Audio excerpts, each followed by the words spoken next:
Why? Why does the universe bring someone into your life only to make them untouchable? Why do you lock eyes with a soul that feels like home, only to lose them? Coincidence? Karma? A cruel joke? Or a mirror held up to your soul, reflecting back the very essence of what you've been denying within yourself? You felt it, didn't you? That electric silence. That moment when time curled into itself and paused, just for the two of you. No words, but your heart beat louder than thunder, as if the universe was whispering. Pay attention. It wasn't lust. It wasn't obsession. It was recognition, a deep, aching familiarity, like the memory of something from a dream you once lived, but could never fully grasp upon waking. And then nothing. A distance. A wall. A reason. 100 rational explanations standing in the way of a connection that felt anything but rational. You couldn't be together. Not now. Maybe never. And that impossibility wraps itself around your chest like a cold fist. And it hurts. God, it hurts. Not because love should always come easy, but because this one felt like it was written in the marrow of your bones. But let me ask you something. What if the pain is the point? What if this wasn't a love story, but a wake-up call from the unconscious depths of your being, shaking you out of emotional sleep? Carl Jung once wrote, "Until you make the unconscious conscious, it will direct your life and you will call it fate." Maybe the universe isn't cruel.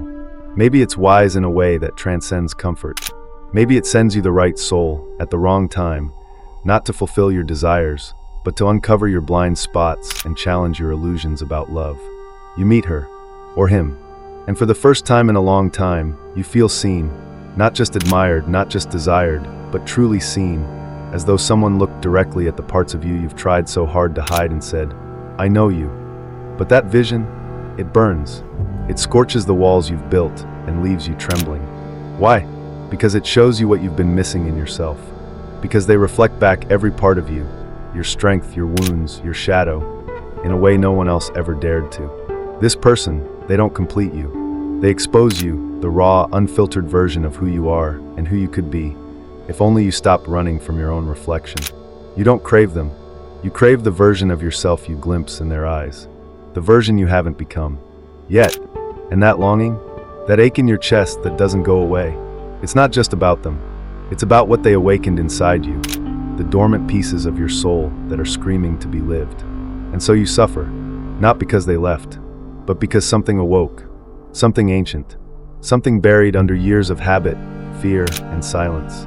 Let me be brutally honest. Not every person you love is meant to stay. Not every connection is meant to last a lifetime. Some are meant to crack you open with surgical precision. Some are meant to set fire to your carefully crafted illusions. Some are meant to show you just how much of your love is still locked away behind walls of self-protection. She didn't break you. He didn't destroy you. They revealed you. And there's a difference, one that demands reflection, not resentment. You say, "But we were perfect together." Were you?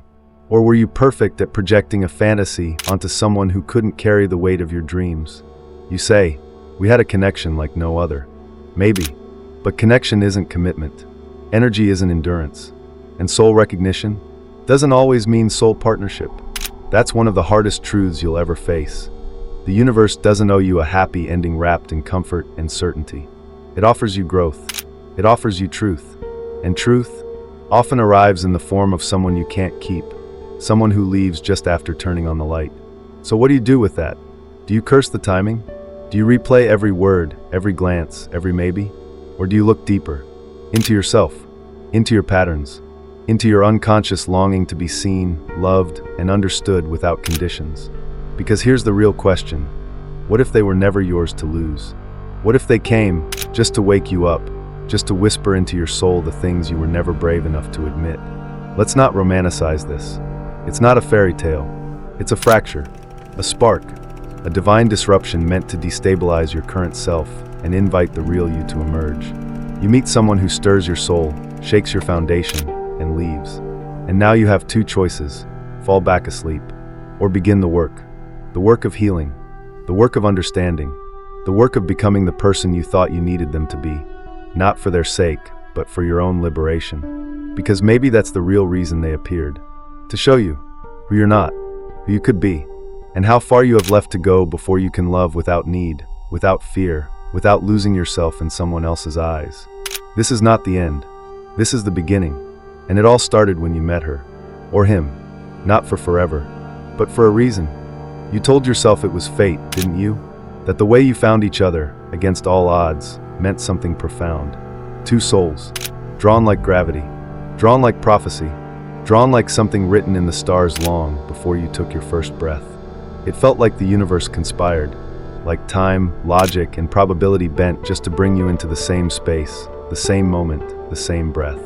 So how could it be anything but destiny? Let's stop here and ask something harder. What if it wasn't destiny? What if it was a pattern? A repetition of something old? Familiar? Deep? Carl Jung again. Until you make the unconscious conscious, it will direct your life, and you will call it fate. What you called meant to be might have been an echo, a reenactment of some inner wound still waiting for resolution. And what you thought was a soulmate may have been your shadow, pain wearing the costume of passion, unfinished stories masquerading as love.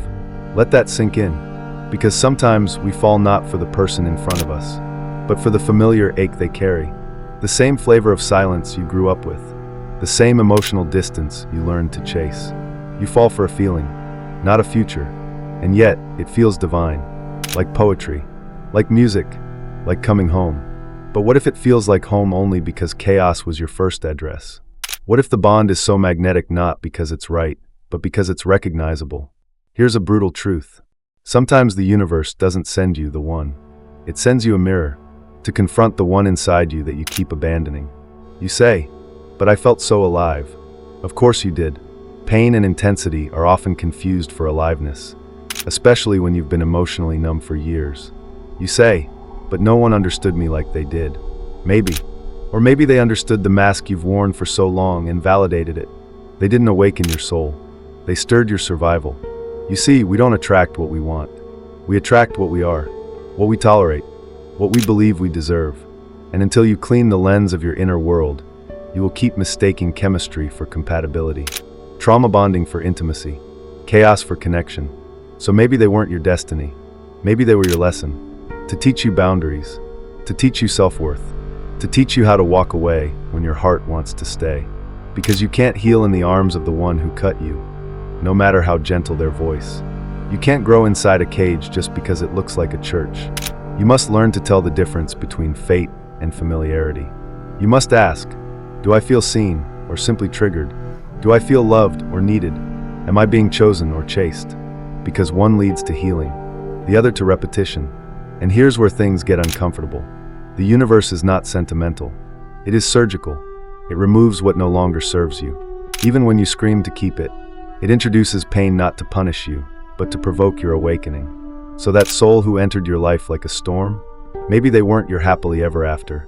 Maybe they were your reckoning, the ghost of who you thought you had to be, the mirror of your unhealed past.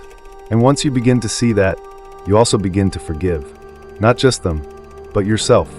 For all the times you called suffering love. For all the years you mistook chaos for intensity. For every time you said, "This must be it," and it wasn't. It's okay. You weren't wrong. You were just learning. And they, the person who couldn't stay, the one you can't forget, they were your teacher. Your sacred interruption. Not the destination, but the detour that brought you home. You wanted a partner, but what you needed was a mirror. And now that you've seen yourself, really seen, what comes next is up to you. Will you chase the ghost of what could have been? Or will you meet yourself fully in the aftermath? This isn't a story about loss. It's a story about return.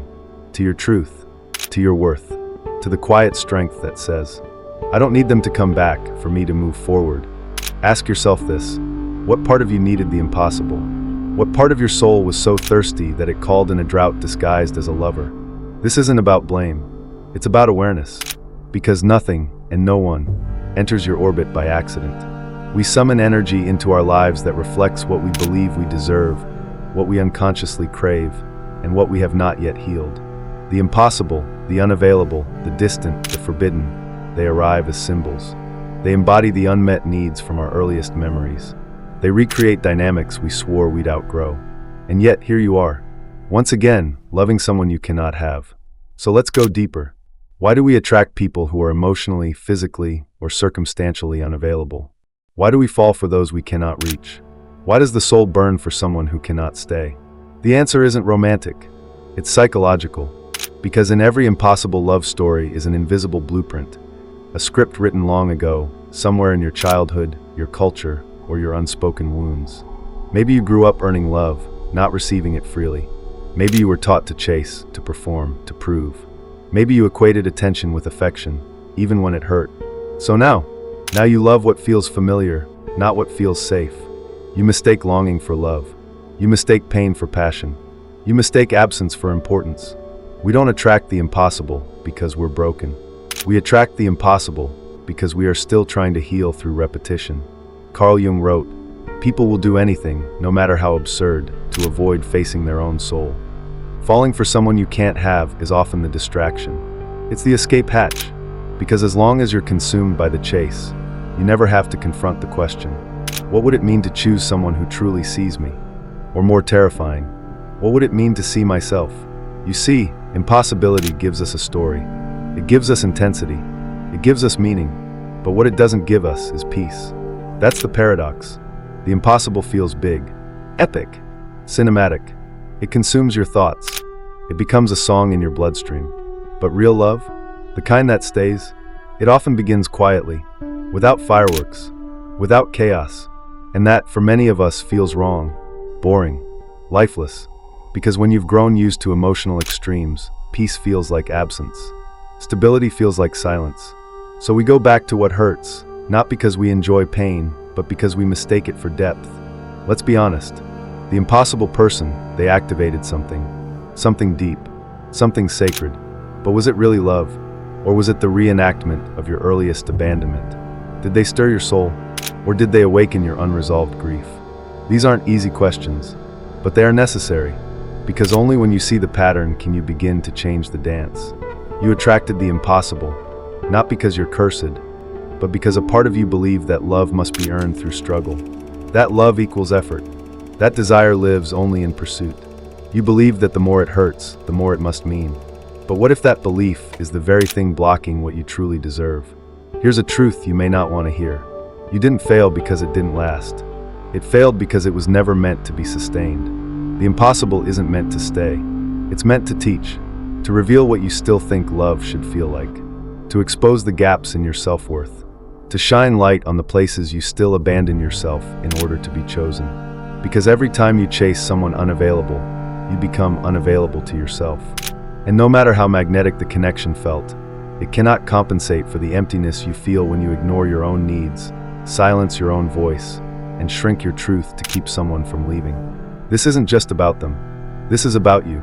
You attracted the impossible because that's what felt familiar. But now, you can choose something else. You can choose presence over pursuit, mutuality over mystery, peace over chaos. But first, you must release the myth that love must hurt. You must challenge the story that the more complicated it is, the more real it is. You must begin to believe that you don't need to prove your worth. You only need to live it. So ask yourself, what would it feel like to be loved without question? To be chosen without chase? To be wanted without needing to bleed? Uncomfortable? Good. Growth always is. The universe responds to your inner truth. And when you begin to raise your standards, internally, quietly, unshakably, you'll stop attracting chaos disguised as chemistry. And you'll begin to call in people who don't make you guess. People who stay. People who reflect your healing, not your wounds. But that begins with you. With the courage to stop running after what doesn't run toward you. With the strength to say, I am no longer available for the unavailable. And most of all, with the grace to forgive yourself for all the years you thought you had to chase love to deserve it. You didn't attract the impossible because you were weak. You attracted it because you were still learning. But now you know, and knowing changes everything. Pain, the thing we run from, the thing we try to fix, suppress, medicate, or explain away. But what if pain isn't a problem? What if pain is a message, not from the outside world, but from the deepest part of you calling you home? We grow up believing pain means something's wrong, that it's a flaw in the system, a sign of failure, of weakness, of brokenness. We're taught to hide it, to fight it, or at best, to numb it. But rarely are we taught to listen to it, to sit with it, to walk into it, instead of away from it. Carl Jung said, "There is no coming to consciousness without pain." And he wasn't romanticizing suffering. He was naming a reality most of us live in, but don't dare speak aloud. Pain is not the opposite of healing. Pain is the path to it. Think about the heartbreak you didn't see coming, the betrayal that took your breath away, the absence that hollowed you out. Did it feel like the end? Of course it did. It always does. But look closer. Beneath the collapse, something was trying to emerge. Maybe your pain wasn't punishing you. Maybe it was trying to awaken you. We don't change when everything is fine. We don't transform from comfort. We transform when the illusion of safety shatters. When our patterns no longer protect us. When our soul says, enough. You don't have to like the pain, but you do have to meet it. You do have to honor it, because pain, when welcomed instead of resisted, becomes a portal. Not to suffering, but to truth. When you lean into pain, you learn what you've been avoiding. You see what's been ignored, exiled, or buried. You confront the part of yourself that's been begging for your attention for years. The part that doesn't need to be fixed, but witnessed. Pain teaches. It teaches you where you still betray yourself. It teaches you where you're still trying to earn love. It teaches you what you've tolerated for too long, simply because it was familiar. So no, pain is not a mistake. Pain is the language of the soul when words have failed. It says, look here. It says, you're ready now. It says, what you've built is no longer true to who you are. The person you became to survive is not the person you are meant to remain. Pain breaks down the false self. The performer, the pleaser, the one who says, I'm fine, when they're dying inside. Pain says, no more pretending. And that is sacred. It's sacred because it calls you back to what's real. You want clarity? Go into your pain. You want freedom? Sit with your sorrow. You want peace? Stop running from what hurts and ask what it's trying to teach you. Because the soul doesn't speak through logic. It speaks through ache, through longing, through the quiet voice in the middle of the night that whispers, this isn't it. And yes, it's hard. Of course it is. But it's also holy. It's not just your suffering. It's your becoming. This is where the shift begins. When you stop asking, why is this happening to me? And start asking, what is this trying to show me? Suddenly, pain is no longer something to eliminate. It's something to engage with, to understand, to grow through. Because pain that is faced becomes wisdom, and pain that is denied becomes a cycle. Look at your life. What patterns repeat? What wounds never quite heal? What relationship dynamics keep showing up with different faces? That's not coincidence. That's unprocessed pain asking for your attention. The heartbreaks that felt like endings, they were turning points. The disappointments, they were initiations. The moments you were brought to your knees, that was grace in disguise, not gentle, not soft, but necessary. You asked the universe for growth, but growth rarely comes dressed in ease. It comes dressed as failure, loss, confusion. But inside that darkness is the seed of everything you've been seeking. We say we want truth. We say we want alignment. But then life starts taking away what we thought we couldn't live without, and we call it punishment. What if it was pruning? What if it was clearing space? What if the pain was not a detour, but the direct route to your authenticity? The self you meet inside your pain, that's the self that doesn't lie. That's the self that knows what matters. That's the self you've been looking for in every job, every partner, every achievement. And the paradox is this: the more you run from pain, the more power it holds over you. But the more you turn toward it, with courage, with compassion, the more it softens. It doesn't disappear immediately, but it transforms. It becomes insight. It becomes guidance. It becomes the bridge between who you were and who you're becoming. So no, your pain wasn't a mistake. That person who hurt you, they were a mirror. That situation that broke you, it was a catalyst. That moment you thought would destroy you, it was the invitation to come back home, to your body, to your boundaries, to your buried voice, to your brilliance. This isn't spiritual bypassing. This is spiritual depth. Because true healing is not found in avoiding pain. It's found in mining it for meaning. You don't have to love your pain, but you can learn to respect it. You can learn to say, I see you. I hear you. I will no longer run from you. That's when the shift happens. Not when the pain ends, but when your resistance to it ends. Then something opens. Not instantly, not neatly, but honestly. And that honesty, that radical self-confrontation, is the soil of transformation. So the next time the ache returns, pause. Don't reach for distraction. Don't drown it in noise. Just ask, what are you here to show me? Pain doesn't come to punish. It comes to wake, to realign, to reshape. It is not the enemy of your evolution. It is the engine of it. And if you accept the invitation it offers, to turn inward instead of outward, you will begin to meet yourself on a level you didn't know was possible. Not the version you project, not the one who gets it all right, but the real one, the whole one, the one who is already enough. That's the quiet miracle hidden inside the ache. Pain is not proof that something is wrong with you. It's proof that something is ready to be reborn. So she's gone, not in the way that fades gently, not in the way that time slowly erases. No, she's gone like a door that slammed shut in the middle of a sentence, like a story that had a heartbeat, then flatlined mid-chapter. She's gone, and you're still here, holding pieces of a life that almost was. Now you're left with silence, the kind that isn't quiet, but loud. Deafening, not because there's nothing, but because there was everything, and now it echoes. What remains when someone you weren't meant to keep still left an imprint on your soul? What remains when the connection was real, but the reality was impossible? That's the riddle no one prepares you for. Because how do you grieve something that never fully became? How do you release someone who never truly belonged to you, but somehow lived inside you? The world tells you to move on, to let go, to forget, but you know better. You've lived the ache. You've felt the earthquake of it all, the tectonic shift in your identity. You've watched yourself morph, not just in love, but in the loss of it. Because here's the truth, she changed you. Not just because of who she was, but because of who you had to become in her absence. And that matters. It matters because transformation is rarely neat. It doesn't wear a bow. It leaves scars and stretch marks on the soul. It tears something open in you that never quite closes again. Not because you're broken, but because you're wider now. Deeper. She didn't just leave. She uncovered. She peeled back the layers of who you thought you had to be. She forced you to ask hard questions. About love. About timing.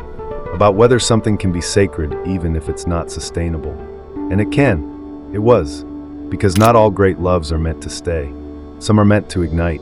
Some are meant to burn so brightly they show you who you are in the light of them, and who you become when the fire dies down. So what remains? Let's start with this. Your capacity to feel, to ache, to long, to remember. That depth, that tenderness, it didn't vanish when she did. It became part of you. You loved deeply. That wasn't a mistake. You hoped fiercely. That wasn't naive. In a world that teaches numbness, you stayed open. And that is not weakness. That is your strength. What else remains? Your awareness. Now you know what alignment feels like, even if it didn't last. Now you know what you cannot compromise again. Now you know the sound of your own intuition when it whispers, "This isn't it." And when it screams, "This is." You're no longer available for half-loves and almosts. You're no longer willing to shrink to fit inside someone else's confusion. That clarity, earned through heartbreak, is the gift she left behind. And let's not forget the beauty. Yes, the beauty, even in the pain, even in the ending. Because there was laughter, wasn't there? There were moments where time bent, and you tasted something eternal. There were mornings where her presence softened the air. Evenings where her absence sharpened it. It was real. That matters. And if you're honest, brutally, tenderly honest, you might see that her exit gave you something her presence never could. A mirror, a reflection of all the parts of you that need your own love, your own attention, your own forgiveness. She's gone, but your soul isn't. Your soul is still here, wiser now, worn but awake. And within that soul are the lessons she left. That love doesn't always mean ownership. That connection doesn't always mean completion. That just because something couldn't stay, doesn't mean it didn't serve. So what do you do now? You carry it, not like a burden, but like a sacred stone. Something heavy, yes, but also grounding. A reminder of what you're capable of. A reminder of what you will never again settle for. And then, you let it change you. Not into someone harder, but someone clearer. You let the memory shape you into someone who no longer begs to be chosen, but chooses themselves. Someone who no longer waits to be saved, but learns how to stay, with their own fear, their own longing, their own power. This isn't about closure. Some stories don't get that. This is about continuation, about carrying the thread forward, about trusting that what was lost made room for something greater. Not necessarily someone, but something, a deeper relationship with yourself. Because in the end, that's what truly remains. You, after the storm, after the silence, after she's gone, you remain, with all you've learned, with all you've shed, with all you've become. And that is more than enough. That is everything.